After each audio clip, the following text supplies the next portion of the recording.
25 साल की लड़की और 19 साल का लड़का दोनों आपस में एक शादी समारोह में मिलते हैं और शादी समारोह में मिलने के बाद दोनों एक दूसरे के मुरीद बन जाते हैं, एक दूसरे को दिल दे बैठते हैं। इसमें 4 साल उम्र में ज़्यादा लड़की होती है और 4 साल उम्र में कम लड़का होता है, लेकिन लड़की की नैन नक्श देखकर, उसके रंग रूप को देखकर वो इतनी बेहद खूबसूरत थी, उसकी खूबसूरती पर मर मिटता है एक लड़का जो 4 साल उम्र में छोटा होता है। लड़का बिजनेसमैन होता है, लेकिन प्रॉपर रहने वाला वो दूसरे प्रदेश का था। अब दोनों में इतना प्यार बढ़ जाता है कि वो जो लड़का होता है उस लड़की के आगे पीछे डोलने लगता है और इस प्रकार डोलता है कि जब तक लड़की तैयार नहीं हो जाती है और उससे शादी की बात करता है, उसके साथ प्यार करता है और फिर कहानी आगे बढ़ती है और दोनों में लिव इन रिलेशन बनते हैं और 3 साल तक उस लड़की से उस लड़के की हवस का नंगा नाच चलता है और उसके बाद दोनों में इतनी नफ़रत हो जाती है कि एक दूसरे की जान पर उतारू हो जाते हैं और लड़का उस लड़की की हत्या कर देता है। ये लड़की कौन होती है और ये लड़का कौन था, आज इसी पर चर्चा करते हैं और वीडियो में अंत तक बने रहिएगा। और हर रोज़ की तरह बस आपसे एक ही रिक्वेस्ट है कि वीडियो लाइक कर दिया करें और चैनल को सब्सक्राइब कर लें, इससे हमारा हौसला बढ़ता है। और उम्मीद करते हैं, आशा करते हैं कि आप अपने परिवार के साथ स्वस्थ होंगे, मस्त होंगे और अच्छा जीवन जी रहे होंगे, ऐसी आशा हम परमात्मा से करते हैं। तो नमस्कार, प्रणाम, मैं अजय कोहली। आज की जो सच्ची घटना मैं आपको सुनाने जा रहा हूँ, ये घटना दिल्ली प्रदेश से है। नई दिल्ली का एक ज़िला पड़ता है शाहदरा, और शाहदरा में एक जगह पड़ती है फर्श बाज़ार, और इस फर्श बाज़ार में रहने वाला एक लड़का होता है सुल्तान, और इसकी उम्र अभी 19 साल होती है और इसकी जो माँ होती है नूरजहाँ, और इनके पिता होते हैं जिनका नाम होता है सलाउद्दीन। ये माँ और इनकी एक छोटी बेटी होती है, जो सुल्तान होता है इसकी एक बहन होती है। ये 4 लोग होते हैं। अब ये जो सलाउद्दीन होते हैं ये प्रॉपर अपने गांव में रहते हैं। दरअसल ये पीछे से बिहार के मोतिहारी के रहने वाले होते हैं। अब ये पिता होते हैं इनके सुल्तान के, ये अपने मोतिहारी में ही रहकर अपने गांव में जो खेती-बाड़ी का काम होता है और वगैरह गांव में ही अपना काम करते हैं। ये सुल्तान होता है, ये छोटे से ही, ये जो पहले से ही दिल्ली में रह रहा था कई साल से, क्योंकि जो ये इनके पिता होते हैं सलाउद्दीन, ये दिल्ली में रहते थे। अब ये लड़का जब धीरे धीरे बड़ा हो गया, लड़की भी बड़ी होने लगी थी, ये यहीं पर दिल्ली में रहकर ही अपना काम करते थे। ये सलाउद्दीन जो थे ये अपने गांव में रहने लगे। अब ये लड़का काम संभालने लगा और इनकी माँ जो होती है नूरजहाँ और एक बेटी जो बहन होती है इसकी सुल्तान की, ये तीनों लोग यहीं पर रहते हैं। ये रहकर शाहदरा में ही एक काम करते हैं। कॉलोनी पड़ती है विश्वास नगर कॉलोनी में, ये एक गोदाम ले रखा था सुल्तान। इस गोदाम में इसने जो फ्लिपकार्ट ऑनलाइन जो सामान बिकता है उसको लेता था और ऑनलाइन बेचता था। इसका ये बिजनेस था और अच्छा काम चल रहा था। तभी ये एक दिन शादी के एक सिस्टम में जाता है, जहाँ प्रोग्राम में इनवाइट था वहाँ पर जाता है, तो एक लड़की से इसकी मुलाकात होती है। और इस लड़की की उम्र, इसका नाम होता है समा, और ये समा की उम्र होती है अभी 23 साल की। और ये 23 साल की समा जब इस लड़के को देखती है तो ये भी धीरे धीरे इसकी तरफ अटैक करने लगती है। दूसरे को देखने के बाद एक दूसरे को मर मिटते हैं और ये प्यार कर बैठते हैं। उस शादी प्रोग्राम में दोनों की मुलाकात होती है और मुलाकात होने के बाद एक दूसरे को नंबर एक्सचेंज करते हैं। उसके बाद ये जो सुल्तान होता है इसके पीछे घूमने लगता है, अपना काम करता है। उसके बाद यहाँ पर ये आगे पीछे घूमता है। अब ये धीरे धीरे सिलसिला चलने लगता है। ये जो सुल्तान होता है, इसके जो गोदाम होती है ये विश्वास नगर में, इसके पास 2 लड़के काम करते हैं और दोनों लड़के विश्वसनीय थे। और जब से इसने काम संभाला था तब से ये लड़के इसके साथ काम कर रहे थे। इनमें से एक का नाम होता है मंसूर और एक का नाम होता है सोनू। ये दोनों लड़के, इनकी ड्यूटी होती थी दोपहर में 2 बजे से आना और रात 10 बजे तक ये काम करते थे। पूरा काम यही संभालते थे और बाकी जो ऑनलाइन आना है, ऑनलाइन बिक्री है, वो सब ये सुल्तान संभालता था। बाकी पैकिंग का काम पूरा यही संभालते थे दोनों। ऐसे ही चल रहा था। तभी एक दिन ये तारीख आती है 25 नवंबर 2023 की बात है। इस 2023 25 नवंबर को दोपहर लगभग 2 बजे का वाक़या है। ये जो मंसूर और सोनू दोनों अपने समयानुसार ड्यूटी पर आते हैं और ड्यूटी पर जब आते हैं तो गोदाम का ताला लगा हुआ था। अच्छा, ये दोनों जो लड़के थे सुल्तान के विश्वसनीय लड़के थे। इन पर एक चाबी रहती थी और एक चाबी गोदाम की सुल्तान के पास रहती थी, क्योंकि सुल्तान काम के सिलसिले में दिल्ली में बाहर भी जाता था और भी कहीं जाना पड़ता था उसको, इसलिए एक चाबी इन लड़कों के पास होती थी। ये जब आते हैं दोपहर 2 बजे तो ये ताला गोदाम का खोलते हैं और गोदाम का ताला खोलने के बाद हर रोज़ की तरह अपनी साफ़ सफाई करते हैं।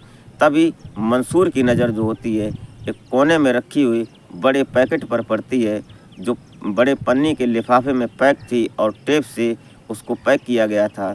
तो ये सोचता है और सोचता क्या है, सोनू से बोलता है कि आज पता नहीं सेठ जी ने क्या सामान मंगाया है, जो कि बड़ा लंबा चौड़ा सामान है, इसकी क्या किसने ऑनलाइन मंगाया है। ये सोचकर दोनों आपस में बात करते हैं और काम भी करते हैं।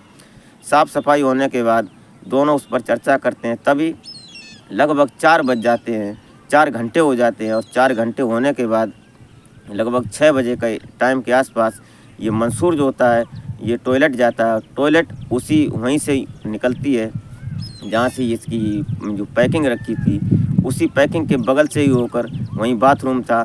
तो वहीं ये जब टॉयलेट जाता है, जब अंदर जाता है और अंदर से आने के बाद बाहर निकलता है तो उसको थोड़ी सी बदबू लगती है। और जब बदबू लगती है तो ये जब उस पर ताक झांक करता है तो उसमें जब देखता है, उस पैकेट को खोलता है तो पता चलता है कि उसमें एक लाश थी। अब ये लाश की बात दोनों में हड़बड़ मच जाती है। सोनू और मंसूर घबरा जाते हैं। अब ये मंसूर जो था बोलता है कि भाग चलो यहाँ से, लेकिन सोनू बोलता है कि भागो मत, अगर भाग जाओगे तो यहाँ पर फंस जाओगे तुम, ये दिल्ली है। तभी दोनों ने प्लान बनाया और दोनों के प्लान के मुताबिक ये जो मंसूर होता है ये पुलिस को फ़ोन करता है और पुलिस तुरंत वहाँ पर आने के लिए रवाना हो जाती है। तभी जो सोनू होता है वो अपने उस्ताद, अपने सेठ सुल्तान के पास फ़ोन करता है, लेकिन सुल्तान का फ़ोन स्विच ऑफ जाता है।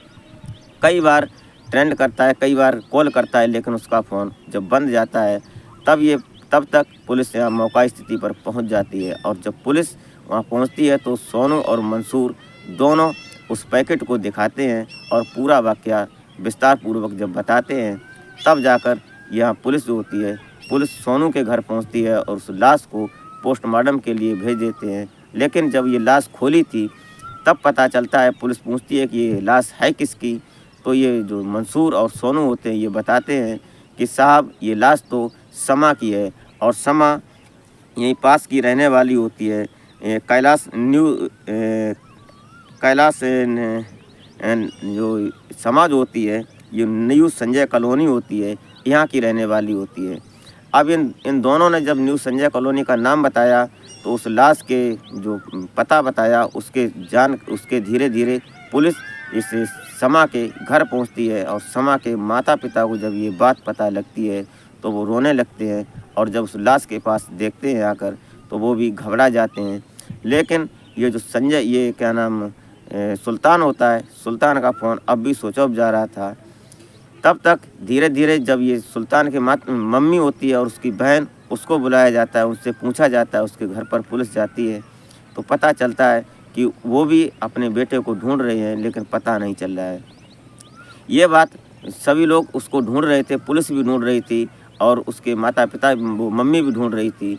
इधर पिता को जब फ़ोन किया जाता है तो बिहार से जो इनके पिता होते हैं सलाउद्दीन, ये भी रवाना हो लेते हैं दिल्ली के लिए, लेकिन पता कुछ नहीं चलता है। तभी पुलिस को एक सुझाव आता है और पुलिस इस सुल्तान के फ़ोन को ट्रेस पर लगा देती है। और जब इसकी ट्रेस किया जाता है तो ये लगभग 27 तारीख में इसका फ़ोन खुलता है 1 मिनट के लिए। और फ़ोन जब खुलता है तो पता चलता है कि उसकी लोकेशन मुंबई की निकलती है। अब ये सुल्तान मुंबई की जब पता चलता है तो तुरंत पुलिस मुंबई पहुंचती है और मुंबई एक इलाके से सुल्तान को अपनी हिरासत में लेती है। और जब हिरासत में लेकर दिल्ली जब पुलिस लाती है तो पुलिस इससे पूछताछ करती है।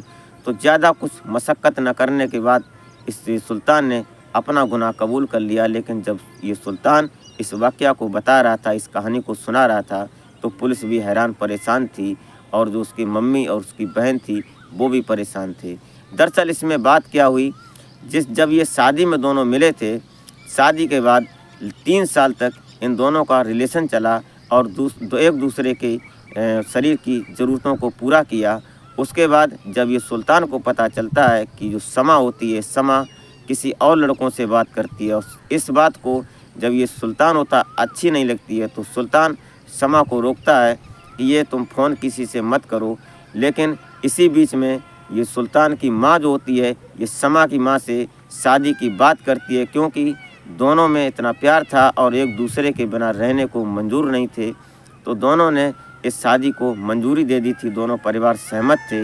लेकिन जिस दिन सहमति हुई उसके बाद सुल्तान ने इस लड़की को, समा को रोका। तो समा इसने तारीख होती है 25 नवंबर, तब इसने अपने गोदाम पर बुलाता है सुल्तान और समा को समझाता है।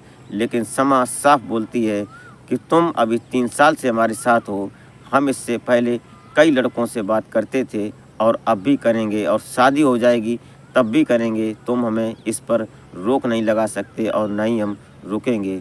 इस पर सुल्तान बोलता है कि ऐसा क्या है जो तुम और लड़कों से बात करती हो। तो समा बोलती है कि हमने अब से पता नहीं कितने लड़कों से संबंध बनाए हैं, कितने लड़कों से संपर्क में आए हैं। अब तुम हमें आज मिले हो तो क्या हम अपनी ज़रूरतें, हम अपने शरीर की ज़रूरत को छोड़ दें क्या? ऐसी बातें जब होती हैं तो ये सुल्तान होता है, सुल्तान आवेश में आकर इसको गुस्सा जब बढ़ जाता है तो सुल्तान उस समा को धक्का मार देता है। और धक्का जैसे ही लगता है तो समा फर्श पर नीचे गिरती है, तो उसके सिर में धमक लगती है और धमक लगने के बाद समा थोड़ी अचेत हो जाती है। और सुल्तान होता है देर न करते हुए उसी की चुन्नी लेकर और उसके गले में जब तक खींचता है, जब तक टाइट रखता है, तो उसको खींचता रहता है जब तक समा की सांसें रुक नहीं जाती। जब समा की मौत हो जाती है उसके बाद अब ये घबरा जाता है, क्योंकि इसको पता था कि 2 बजे मंसूर और सोनू दोनों हमारे कामकर्ता आ जाएंगे। अब इस लाश को ठिकाने लगाने के लिए तरह तरह के प्लान सोचता है। लेकिन तभी इसने सोचा कि अब क्या करें, तो ये तुरंत एक बड़ा पैक लेता है, सामान जो पॉलीथीन होती है उसको लेता है। उसके बाद उस लड़की समा को उसी में पैक करता है और ऊपर से टेप से पैकिंग कर देता है, जो फ्लिपकार्ट की टेप आती है उससे पैक करने के बाद इसको कोने में खड़ा कर देता है। और जब खड़ा करने के बाद ये वहाँ से निकल जाते हैं और निकलता है सीधा स्टेशन पहुँचता है और स्टेशन से सीधा मुंबई पहुँचता है। लेकिन जब पुलिस ने ट्रेस किया था तब पता चला कि ये मुंबई पहुँच गया है। अब ये सारा वाक़या सुल्तान ने अपनी ज़ुबानी अपने मुंह से बोली।